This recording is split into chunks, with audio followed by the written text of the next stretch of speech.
We always call game ones kind of a feeling out situation. Is that too easy to write this off as that, or did you feel like some things you were trying, you saw some things that they're going to carry through this series? I feel like there's obviously a drastic difference between our last series and style of play with how the Lakers come at you on both ends of the floor, their personnel. Obviously, AD had a big game, but for the most part, there's that little run in the third quarter where they got some momentum and took it to a 14-point lead at one point. But we obviously clawed our way back, tied it with a minute some change left, gave ourselves an opportunity. We know we need to clean up some stuff, a little too many turnovers on my part. Understanding AD's presence in the paint, he's, he has length, and the way that they're trying to funnel us into, the lane. We got to be able to see the floor a little bit better. But, long series, like I say, it's first to four, and I think we found some life down the stretch that hopefully we can capitalize off of in game two. There's always kind of this big against small debate for you guys internally that'll, I'm sure, pop up in this matchup, particularly because, the run you mentioned late was when you went small. Just how do you view those two different options in this series, staying too big or going small? And then even when you are too big, how do you score more efficiently? You just got to, that's obviously coach making calls and decisions on how the game is going and flowing.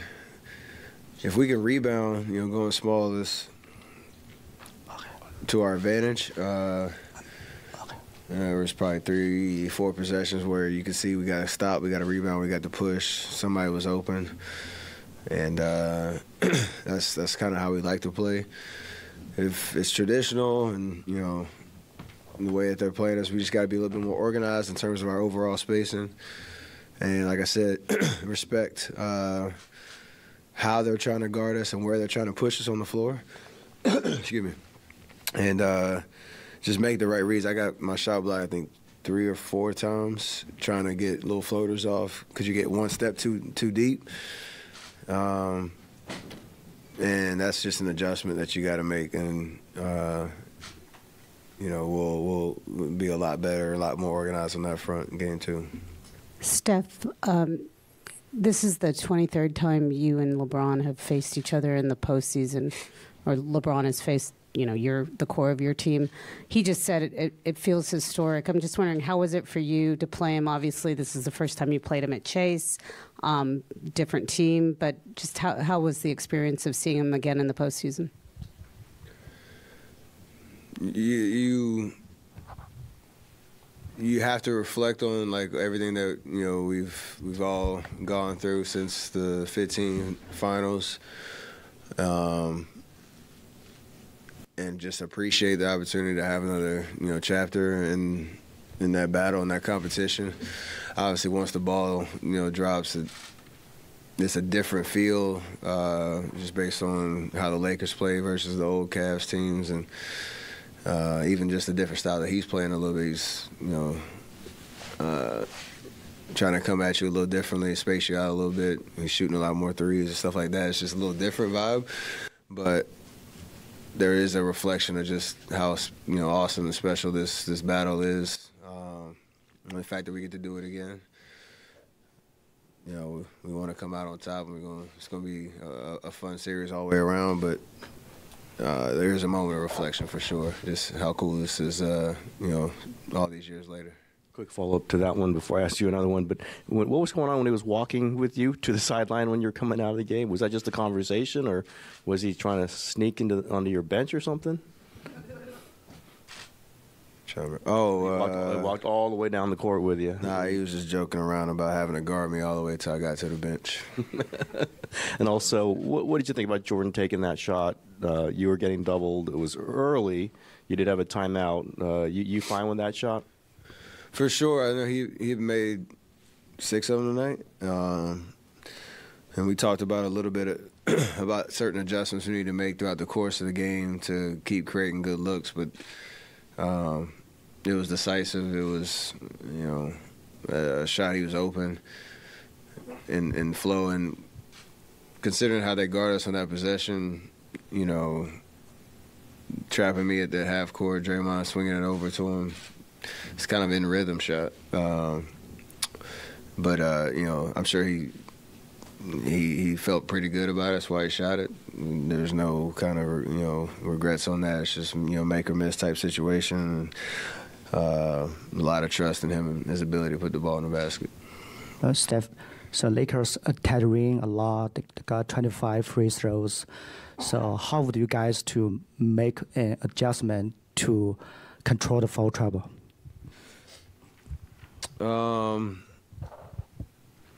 AD is going to put pressure on you all game, so you like to not let him get 8 off, but that might not kill you. It's more the other guys, especially the ball handlers. Schroeder gets 10 free throws, like that can't happen. Whether we think it's a foul or not, we can't put ourselves in that situation. That's how he makes an impact, because he is super, quick and his first step, and we have a certain strategy around him, but you can't let him get to the line, 10 times. That's a killer. So we'll make those adjustments. Understand again, quick turnaround from Game 7 and against Sac, and locking in on what the Lakers do well, and confidence is how that we can bounce back. Steph, you mentioned AD's length in your first answer. Is that hard to gauge until you play him once or twice in this setting? He was jumping out on the pick and rolls. He was contesting a lot of things, even outside of the paint. Does it take you a game or two with someone like him because he's long and quick? For sure. And it's also because of how they're playing us. They know they want to take away our threes, even though we got 50 of them up. Like they want to try to put pressure on the perimeter, funnel everything into the paint, and allow him to disrupt a lot. And close the space pretty quick. It's kind of deceiving. You feel like you have a good look to get it over the top and gets a fingertip on it. So you got to respect it. Like that's how he makes an impact on that end of the floor. And you can't be stubborn thinking you can just keep going in there. And you still got to be able to drive, put pressure on the rim, but you can do it in a creative way. So yes, you got to feel it because it's impactful. With AD in the middle like he is, and being a deterrent, really also blocking some shots, obviously, does that offer maybe with spacing a little more, few more drive and kick opportunities? In other words, attack and then sort of get him and then. Yeah, you just depending on who's out there, and there's probably whether it's Draymond and Loon or Jermichael out there, he got some clean looks. You have to trust that somebody's going to be open, and whoever it is, have confidence to knock down a shot or get to the next action. But you can't have two guys on top of each other where one guy can guard two, and your spacing gets kind of killed and the ball stops.